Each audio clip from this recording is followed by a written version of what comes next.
Tá bom, Marcelo. Então, eu vou conversar com o pessoal da coordenação do curso e vamos ver o que a gente faz com a sua situação. Eu fui conversar com o professor Miguel Jonathan, que era o coordenador do curso de informática. Perguntei: Jonathan, você conhece o Marcelo?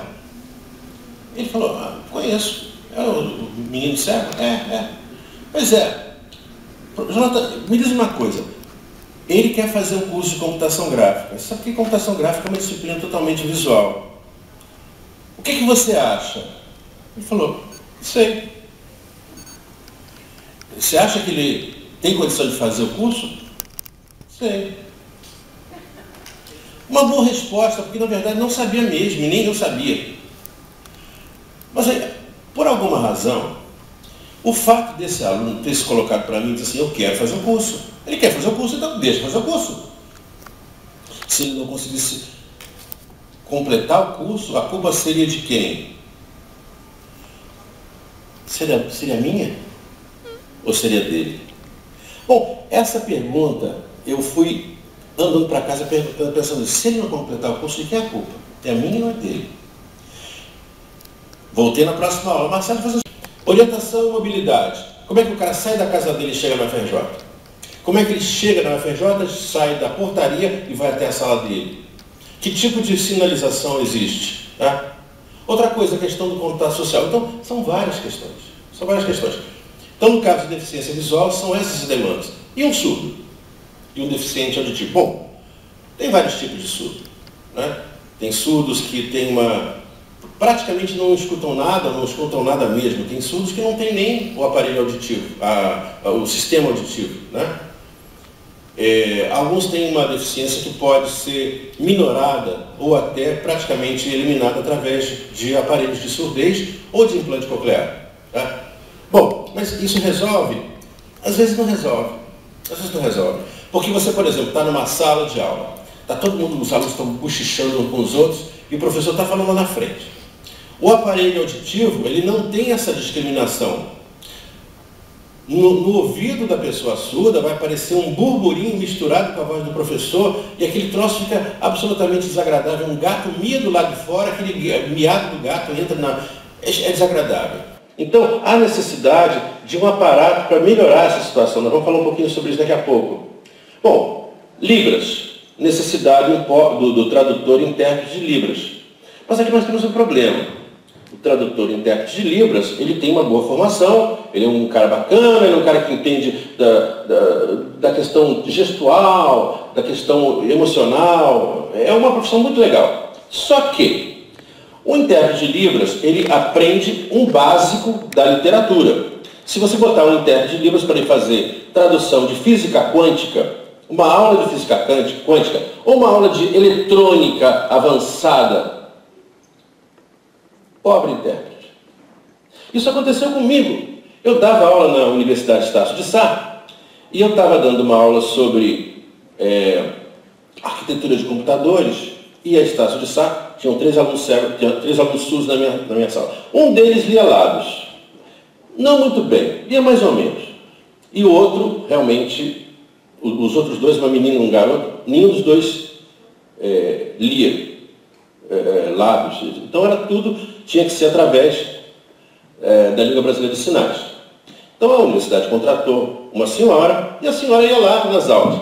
Eu estava dando uma aula um dia, aí a mulher estava fazendo gesticulações lá, mostrando, e os alunos começaram a rir. Eu falei: meu Deus, por que os alunos estão rindo?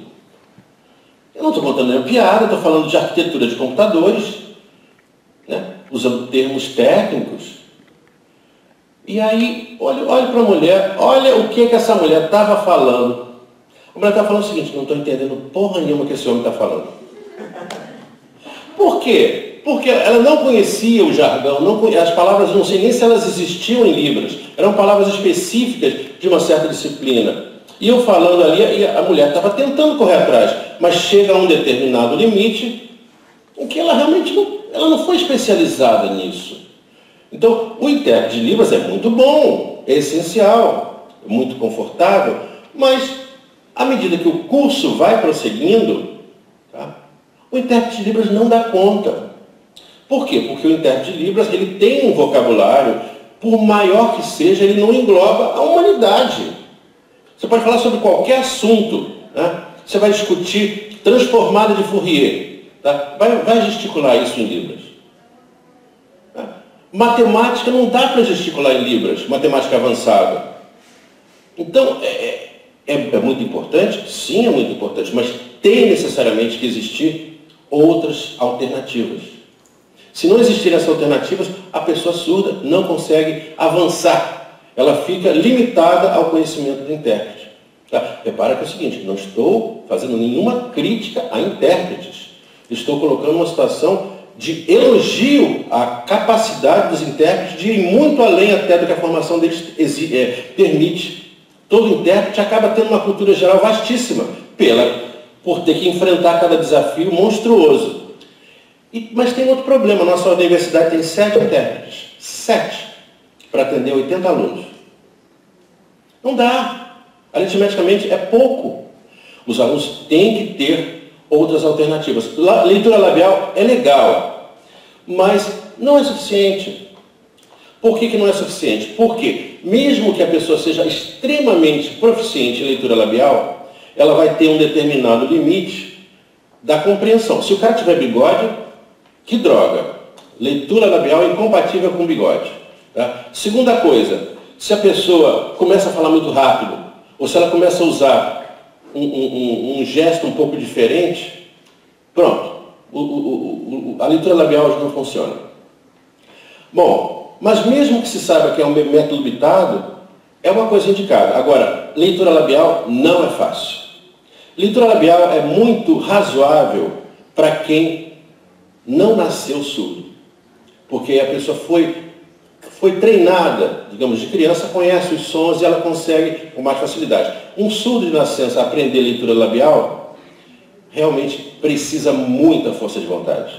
E essa força de vontade acaba produzindo resultado, mas o resultado pode chegar, eu não sou especialista nisso, perdoe professora por estar dando opinião sobre uma coisa que eu não sei, mas eu li que mesmo com uma grande proficiência, um surdo de nascença atinge 50% da qualidade. Não sei se é verdade ou não.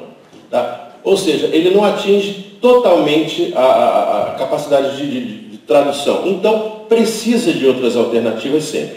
Posso estar falando besteira? Posso. Tá? Agora, é claro, se a pessoa tiver um treinamento intensivo durante muitos anos, cada vez ela se torna melhor. E é isso que também a gente espera, que os alunos surdos que entrem aqui, eles se dediquem a essa questão. Não sou especialista em Libras, me desculpe, não sou especialista em surdez, mas é um desafio. Outro ponto, deficiência física. A pessoa pode não ter movimentos em alguns membros, pode ser paraplégica, ou seja, ela não tem movimentos da cintura para cima, ou pode ser tetraplégico, como é o caso da minha mulher é tetraplégica, ela não tem movimentos do pescoço para baixo, ela pode ser hemiplégica, não tem movimentos num lado do corpo, ela pode ter um membro faltando, por exemplo, ela pode ter sido mutilada por algum tipo de acidente, pode ter uma deformidade física, e aí nesse caso as demandas têm muito direcionamento à acessibilidade física. Uma rampa, uma porta larga, um acesso, um ônibus com um elevador.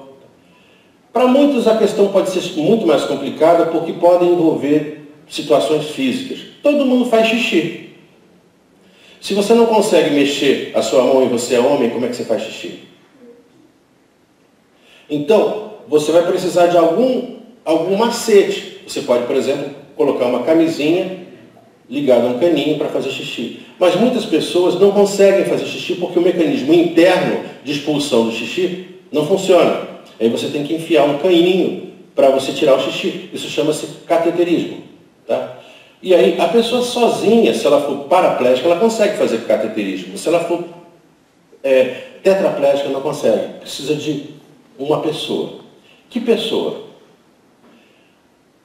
Será o enfermeiro que tem que vir do HU até a Praia Vermelha para tirar o xixi da pessoa? Ou será que é um colega que vai tirar o xixi do colega? Bom, eu não sei. Eu só sei que o xixi do cara tem que ser tirado. Se não tirar o xixi, ele passa muito mal. Tá? Outra coisa, alimentação. A pessoa é tetraplégica, não consegue pegar um garfo. E como é que ela vai se alimentar? Tem soluções. Por exemplo, na internet mostra várias maquininhas de alimentar, tem várias possibilidades de você botar um garfo, mexer com a cabeça, tem várias maneiras de você se alimentar sozinho, enrolar um negocinho no cotovelo. Bom, várias soluções. Ou alguém dá a comida para a pessoa. O que eu quero dizer é o seguinte: as demandas de uma pessoa com deficiência motora podem ser bastante elevadas. Mas repara, uma pessoa com deficiência motora não tem dificuldade de assistir a aula. Porque, bom, a não ser que ele esteja com outra deficiência associada, mas ele escuta, ele fala em geral. Mas ele pode também ter uma deficiência mais grave. A gente aqui falou, a Verônica falou aqui de paralisia cerebral, em que a pessoa tem uma dificuldade danada para falar. Ela tem movimentos de disreflexia, ela tem movimentos de pequena intensidade, e aí ela tem que lidar com esses movimentos.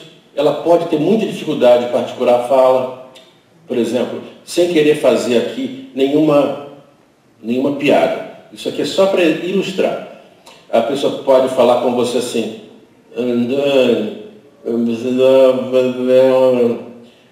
você precisa tentar entender o que a pessoa está querendo dizer. Pode ser uma coisa muito séria. Tá? Precisa paciência, ele vai falar com a velocidade específica, e muitas vezes, mesmo ele fazendo muito esforço, tá? Pode ser que você não consiga entender. Se for uma pessoa surda conversando com alguém com paralisia cerebral e tentando ler lábios, aí então que é mais difícil. Bom, mas de qualquer maneira é muito importante a gente notar que esse fenômeno de deficiência, muitas vezes a pessoa tem paralisia cerebral que é provocada normalmente por uma anóxia neonatal, ou seja, a pessoa vai nascer, o cordão umbilical enrola no pescoço e a pessoa é enforcada no nascimento. Tá? Depois é tirada, corta, mas aí já danificou o cérebro. Ou então, você coloca o fórceps para tirar a criança de dentro e o fórceps tritura a cabecinha da criança. E aí um pedaço do cérebro pode ser danificado. Então, nesses casos, é uma situação irreversível. Não tem jeito, não tem cura. É um dano cerebral sério. Mas, um dano cerebral onde? Pode ser um dano cerebral numa parte motora só, numa parte de fala. A pessoa pode ter paralisia cerebral com uma dificuldade imensa de se movimentar e fala direito. Ou fala pessimamente e anda direito. Ou então as duas coisas. Mas, de qualquer maneira, muitos paralisados cerebrais chegam à universidade com a mente completamente preservada. Ou seja, do ponto de vista cognitivo, essa pessoa é perfeita. E há outras situações, por exemplo, como a esclerose lateral amiotrófica, que é um acometimento que vai destruindo os nervos, né? E a pessoa pode perder completamente a habilidade de se mexer e falar, e a cabeça funcionando muito bem. E aí você tem, por exemplo, o caso do Stephen Hawking.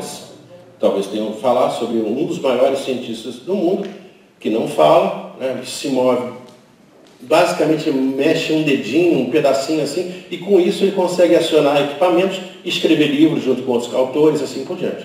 Tá? Ou seja, a mente dele pode ser brilhante. Agora, há outras situações que são igualmente complicadas. Por exemplo, a situação de dislexia. Uma pessoa com dislexia, ela tem a seguinte situação: você põe um texto para a pessoa ler e as letras balançam, dançam. Tá? Existe uma animação de computação gráfica que mostra como é que é mais ou menos essa questão do disléxico. Né? Ou então a pessoa tem gagueira, né? Ou a pessoa tem um baixo nível de cognição, ou a pessoa tem TDAH. Então, nesse caso, o que acontece é que você vai precisar de ter demandas que têm a ver com a questão educacional. Você tem que ensinar de uma maneira conveniente para essa pessoa. E tem que lidar com as questões relativas à comunicação. O cara não fala, ele só mexe um dedinho. Como é que você vai conversar com ele? Tem como. Tem como. E não é difícil. Tá? Nós, no INSEE, criamos um sistema Microfênix, que foi criado exatamente para lidar com questões de esclerose lateral amiotrófica, em que aparece o menu na tela apresentando várias opções. Quando chega a opção desejada, a pessoa, por exemplo, faz isso, sopra, ou faz uma coisa qualquer, faz um barulhinho, ou dá uma, se ela tiver como, dá uma cabeçada, ou mexe um dedinho. Uma coisa muito simples, chamada varredura, você consegue que qualquer paralisado cerebral, qualquer pessoa com uma situação de graves problemas de comunicação possa utilizar plenamente o computador. E aí, se usa o computador, também fala. O que é muito impressionante.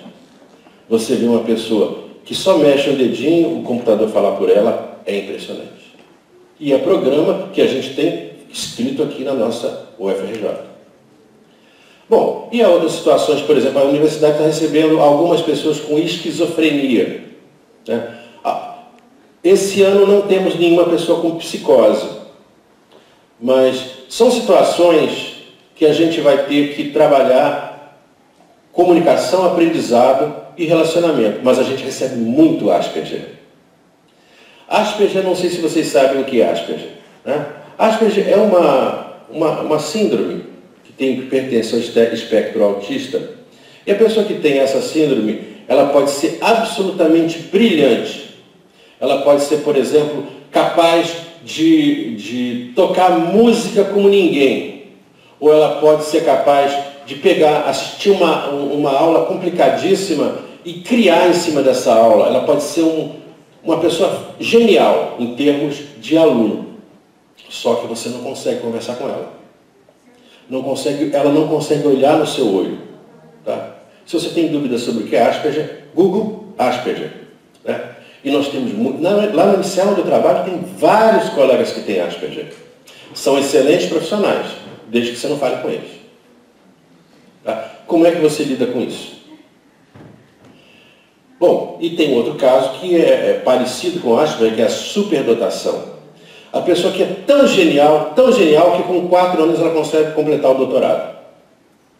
Tá? Então, aí, se você coloca uma pessoa que tem superdotação estudando aqui entre vocês, tá? Quando vocês estão indo com milho, ela já voltou com uma fábrica de paçoca. Certo? Então, o que acontece com essa pessoa? CDF, bullying. E aí ela começa a sofrer. Sabe o que ela faz? Ela finge que ela não é superdotada. Começa a tirar propositalmente notas baixas. Olha que coisa, né? Porque ser vista como melhor que os outros é uma coisa que é muito dolorida. Que estranho, né? E a gente recebe muito aqui. É óbvio que recebe, porque se o cara vai tirar uma notona no vestibular, tá? Então ele vai entrar para a UFRJ, e aí vai chegar aqui e vai sofrer muito. Porque a nossa universidade é um liquidificador. Não tem piedade mesmo. Bom, e aí é outra possibilidade você ter várias dessas coisas misturadas. O cara é surdo e também é cego. Ou eu tenho meu melhor programador, chama-se Neno, ele trabalha hoje na Casa da Moeda, um excelente programador, cego e gago. Tá? E aí, na medida em que ele é acolhido, ele se transforma numa pessoa espetacular. Bom, para concluir aqui, são muitas demandas. Será que a gente consegue dar conta disso? Bom, sempre conseguiu. Isso eu posso dizer, sempre conseguiu. Mas nunca foi no piloto automático. Nunca foi estalando o dedo. Sempre foi à custa de grande trabalho. E aí, nesse ponto, a tecnologia realmente pode ajudar. Bom, o que é tecnologia? A gente está rodeado de tecnologia aqui. Você tem esse sistema de som, esse computador, essas lâmpadas. A vida para as pessoas que não têm deficiência torna a vida mais agradável. Mas a vida para as pessoas que têm deficiência torna as coisas possíveis. Esse é o grande diferencial. E aí você trabalha com a tecnologia superando ou ajudando a superar os limites que as pessoas têm. Bom, existem hoje, na área de deficiência, uma quantidade muito grande de equipamentos. Nos Estados Unidos, na Alemanha, na França, aqui no Brasil, não. Então, Existem muitos equipamentos comerciais que podem ser utilizados para diversas situações, mas a universidade tem poucos deles. Por exemplo, aqui nós temos nessa figurinha uma impressora Braille, um sistema de entrada para cegos, um sistema para auxílio de ensino tátil de geometria, um ampliador de telas, um sistema que lê para a pessoa, um livro, um GPS para localização. Bom, desses equipamentos a UFRJ só tem impressora Braille, os outros ela não tem. Tá? E aí, ela não tem, mas ela sabe criar. E é isso que sempre aconteceu na UFRJ. Nós sempre trabalhamos com as pessoas com deficiência e com a nossa criatividade de professores, de técnicos administrativos e de colegas, nós sempre encontramos novas soluções. E é isso que a gente espera agora. Estamos recebendo essa quantidade grande de pessoas com deficiência, podemos criar soluções, sim, e vamos criar. Cada um de vocês vai dar a sua parte. Tá? A solução muitas vezes não é software, mas muitas vezes é um jeito de tratar. É um jeito de botar na cadeira. É um jeito de tirar o xixi. É um jeito, bom, ou pode ser uma máquina, ou pode ser uma técnica médica, ou pode ser sei lá o quê. Então a universidade sabe criar. E ela efetivamente criou uma quantidade muito grande, e tem criado e continua criando uma quantidade muito grande de equipamentos de software. Só de brincadeira, eu relacionei aqui para vocês alguns dos projetos que foram desenvolvidos exatamente por mim. E eu sou um. Tem muitos pesquisadores, talvez nem tantos dedicados à questão da deficiência. E é uma das coisas que nós queremos, trazer mais pessoas para projetar coisas para deficientes. A pessoa é especialista em, sei lá, trem-bala. Mas se é especialista em trem-bala, que cadeira de rodas maravilhosa ele não vai conseguir criar, não é verdade? Ele está acostumado a lidar com outros projetos. Né? Ele é especialista em linguística. Poxa, vai fazer um sistema para que a pessoa surda tenha a tradução automatizada de libras para texto. Por quê? Você está pegando talentos de áreas diferentes para sintonizar em torno de questões relativas à pessoa com deficiência. Então, aqui só alguns projetos. Projeto DOSVox, esse que eu falei que tem 100 mil usuários, de computação para deficientes motores. Motrix, em que a pessoa que não mexe a mão controla o computador com a voz. Fala com o computador e o computador obedece. Agora está até com uma versão nova, que não foi feita por nós, mas foi baseada no nosso sistema, chamado Xulia. Sai na televisão. Microfênix, para as pessoas poderem controlar o computador com murmúrio. E assim por diante. Bom, e nós temos grandes capacitações com uma altíssima procura. Capacitação para treinamento de Braille, capacitação para treinamento de DOSVox e assim por diante. Muita dessa tecnologia precisa ser adquirida, mas muita dessa tecnologia pode ser desenvolvida. Tá? Então a gente aqui tem que usar o recurso que a gente tem, que é pouco num ano difícil como esse do Brasil, para comprar os equipamentos que a gente necessita. Eu vou passar um pouquinho essas questões de transcrição, até porque eu já falei. Tá? Às vezes a solução é um ovo de Colombo. Tá? Isso é uma coisa muito importante. Eu vou contar um caso aqui de um menino cego, um menino surdo, que foi até a gente por conta de um pedido de uma professora do curso de informática. Esse menino entrou no curso e a professora estava com uma dificuldade danada de encontrar soluções para ele. E eu até sei umas besteirinhas de Libras, mas não o suficiente para fazer qualquer orientação e muito menos para conversar sobre assuntos técnicos com ele. O que eu fiz? Bom, ele sabe português porque ele fez a prova e passou no vestibular, então ele sabe português. Pode não saber maravilhas de português, mas ele sabe o suficiente. Peguei meu computador, botei 2 teclados ligados via USB, eu num, ele no outro. E fiz uma experiência, comecei a digitar aqui, oi, como é seu nome? Bateu a resposta lá. O que você acha dessa solução? Ele é surdo, eu não sou surdo. Eu não sei Libras. Ele lê lábios, mas ele lê precariamente. Não ao ponto de ficar conversando interativamente. Eu posso, por exemplo, fazer uma pergunta devagar e ele vai entender. Mas se for na pressa, não consegue entender. E a gente ficou conversando por mais de 1 hora. Uma coisa besta. Um surdo e um ouvinte conversando através do computador. Moleza. Podia ser um cego conversando com um surdo. Já pensou que legal? Né? O cego com DOSVox, que é um sistema em que o cego digita, que nem o Marcelo fazia, sonorizando, mas está saindo na tela. O surdo está vendo na tela o que está aparecendo e está respondendo ali. Tá? Bom, eu estou pensando num surdo que conhece português. Se o surdo não conhece português, outras soluções teriam que ser adotadas. Mas então, ovo de Colombo. Então, como é que resolve a situação desse aluno lá na informática? O professor coloca um arquinho com um microfone, né? Um microfone preso aqui na lapela, ligado através de rádio, né? Onda sem fio, ligado no computador. O computador transmite isso para um site do Google, que lê o que o professor, que descobre o que o professor está falando e traduz para o texto. Então, o professor está falando lá na frente e o aluno surdo está escutando aqui. Tá? É perfeito? Não é perfeito. Não é perfeito. Comete muitos erros, mas olha só, é melhor que nada. Tem outras soluções. O professor grava e o aluno faz esse procedimento em casa. Pega o gravador, enfia num sistema de transcrição. Eu trouxe aqui até para mostrar, mas o tempo está muito pequeno, né? De como é que a gente pode digitar para o computador. É uma tecnologia boba. No celular todo mundo está acostumado com o WhatsApp, né? O WhatsApp sempre dita no computador. No computador é a mesma coisa, né?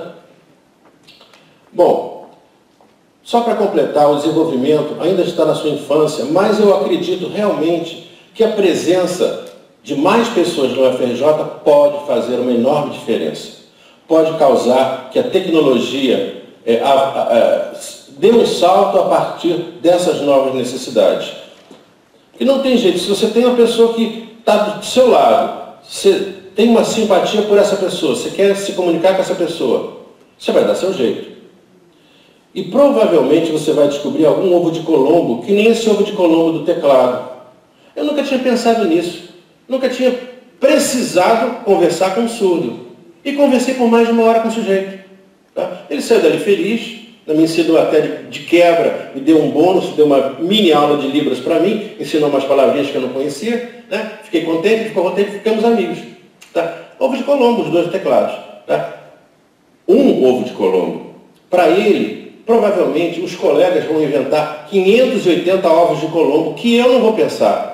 Tá? Os colegas vão descobrir. E esses ovos de Colombo acabam por se tornar macetes da comunicação entre pessoas com deficiência, que antigamente tinham alguns problemas muito sérios. Bom, resumindo a história, o sucesso passa pelo nosso desejo de receber as pessoas com deficiência, apoiar essas pessoas nesse processo, porque não é mole. Isso aqui tritura, o UFRJ tritura. O cara vai chegar aqui dentro, ele tem que ser apoiado. Ensinar e, mais do que isso, aprender. Aprender com as pessoas com deficiência. E te digo mais, alunos são a chave desse processo. Na minha ideia, na minha cabeça, alunos com e sem deficiência têm que se tornar irmãos, têm que se tornar parceiros. As pessoas precisam gostar uma das outras para descobrir, para serem motivados a descobrirem essas formas de romper as barreiras que existem. Tá? Isso diz respeito a servidor, isso diz respeito a professor também. Bom, agora, não tem jeito. Precisa de recursos. Essas coisas não acontecem assim. Tá? Para a gente estar aqui, algumas pessoas foram mobilizadas. Algumas pessoas vieram aqui para ganhar umas horas extras, outras... Bom, mas a gente está com uma grande sorte, porque a gente está numa universidade que provê para nós gratuitamente uma série de coisas que podem ser muito positivas. Tá? Mas tenha total certeza que ações necessárias exigem recursos. Tá? Recursos humanos, que quer dizer investir em orientação e treinamento das pessoas, físicos, os ambientes têm que ser adaptados, e tecnológicos. A gente ter equipamentos, ter programas, ter rede, ter internet, ter comunicação, ter TV, e investir na formação do corpo funcional. Seja a formação acadêmica, ou seja, colocar nos cursos de graduação e pós-graduação uma bendita disciplina falando sobre como é que se trata as diversas situações de deficiência. E diria mais, se é um curso de engenharia, com ênfase em engenharia. Se é um curso de pedagogia, com ênfase em pedagogia. Tá? Se é um curso de dança, com ênfase em dança. Tá? De tal maneira que as pessoas saibam lidar com as pessoas e com as tecnologias que estão associadas. E, ao longo do tempo, sempre manter processos de educação continuada. Que o tempo inteiro estejam ensinando a usar técnicas que garantam conhecimento atualizado e para todos sobre a questão da tecnologia assistiva. Outra coisa importante é que a universidade precisa manter sempre, funcionando sempre, uma estrutura de acolhimento e orientação do aluno. Tem que ter uma salinha aqui, tem que ter outra salinha lá, tem que ter um elemento central, uma estrutura, né? Que aqui a gente está embrionariamente chamando de fórum de acessibilidade, mas isso é só um nome embrionário. Tem que ser perene, tem que ser uma estrutura que permita o acolhimento e atendimento, se possível, e eu diria quase peremptoriamente, com descentralização. Não é uma sala na reitoria, é uma salinha em vários lugares, cada centro pelo menos tem uma salinha, tá? Que facilite a entrada e permanência dos alunos, que forneça os recursos que as pessoas precisem por causa da questão de integração, que orientem os professores, que gerem material didático, por exemplo, produzam os textos em braille para os cegos, né? Que ajudem, por exemplo, o surdo, que recebe aquela gravação, quer transcrever para áudio, que entrega o gravador lá e aquela gravação, então o sujeito lá da salinha gera aquele negócio em áudio para texto e entrega para o surdo. Por exemplo, N situações, como é que instala o Motrix, como é que instala o Xulia, essa salinha resolve. Tá? Trabalha com a mediação dos intérpretes, né? Ajuda que os intérpretes possam ser alocados com a maior eficiência e com um menor, digamos, gasto emocional para eles próprios, né? Protegendo os intérpretes, fazendo que eles façam o melhor possível o seu trabalho, trabalhando com a questão da estrutura física, trabalhando com uma ligação com a administração central, reitoria, decania, etc., para que a pessoa esteja realmente incluída dentro da nossa universidade, assim como todas as pessoas deveriam estar. Queridos amigos, o que eu tinha que falar era isso, falei um pouquinho rápido, porque já é muito tarde. Queria agradecer muito pela atenção de vocês e eu acho que o recado está dado. O recado final é o seguinte: vai funcionar se cada um de nós se dedicar, né? Se cada um de nós erguer as mangas e trabalhar para que isso aí tudo funcione. Vai funcionar.